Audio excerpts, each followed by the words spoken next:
I've always enjoyed making pictures. I like the people that I'm around. I like the actors, the actresses, the grips, the electricians. Regardless of what the story is, I'd like to work in pictures. To me, it's always a job of work.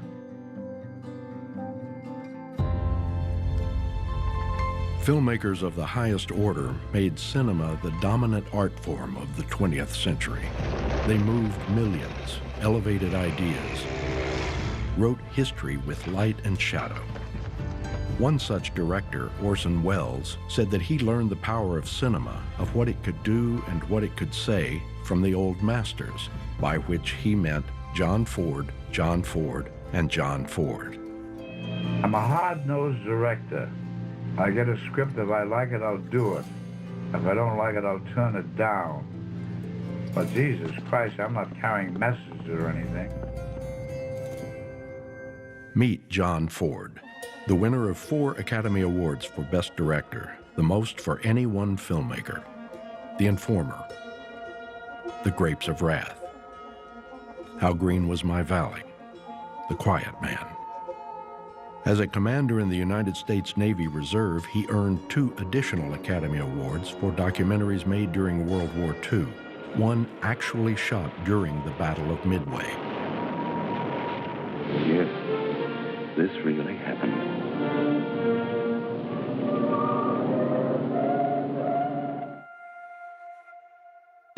Ford's cinema spoke of many things, but it was never more eloquent than as the voice of Americans. Warriors and the working class, soldiers and saints.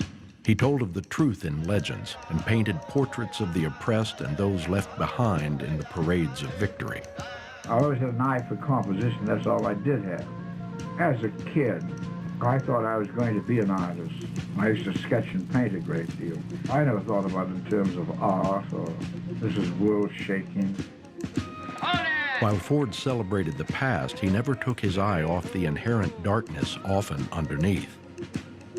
There's the heroism of loners and outsiders bridging the divide between civilization and the wilderness.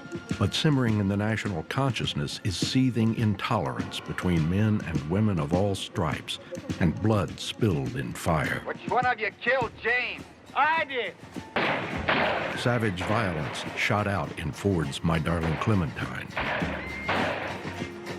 And there stood a deathless hate between Ethan Edwards and his Comanche counterpart Scar in The Searchers. It sure is a turning of the earth. Ford's vision of America holds true today, of a nation still struggling to define itself, often in turmoil, with liberty and justice for all. Old friend, what would you do? I was always a great student, avid reader of Americana. Ford tells American myths again and again, sometimes in unexpected ways. Morgan, 3 pounds 7. Even though How Green Was My Valley is about Welsh miners, it bears an unmistakable imprint of the shared memory of ritual and music within American culture. In films such as Fort Apache and They Were Expendable, he finds greater truths in stories about glory in defeat, not victory. Ford knew personally that much was revealed about people in moments of crisis and death.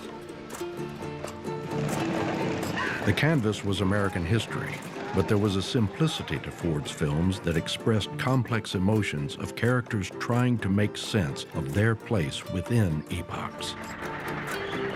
When John Quaylen cries out at the injustice of losing his home in 1940's The Grapes of Wrath, it is a moment that was felt by millions living through a time of great upheaval. Being born on it, and working on it, and dying on it, and not no piece of paper with a writing on it.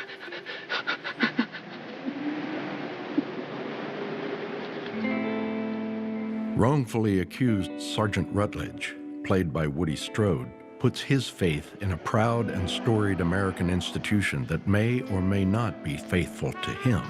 Sergeant Rutledge, how do you plead? Not guilty to both charges, sir.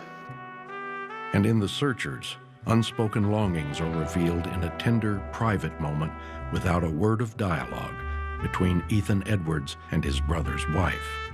I have no personal feelings about pictures. If the script is good, I'd do a picture about anybody. Ford was considered to be one of the top directors to ever come out of Hollywood.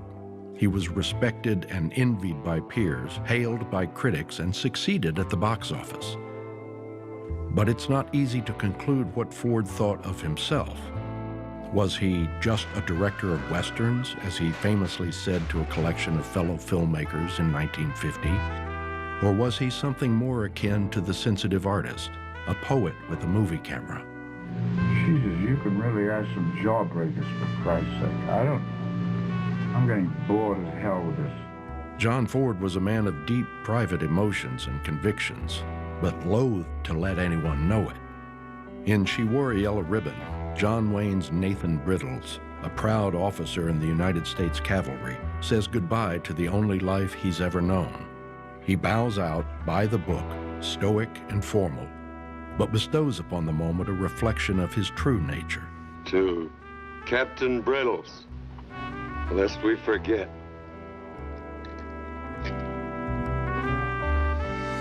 When the words directed by John Ford burn onto the screen, you know you're getting something worth seeing, a picture worth saving, a voice to be reckoned with still. Well, that's your opinion.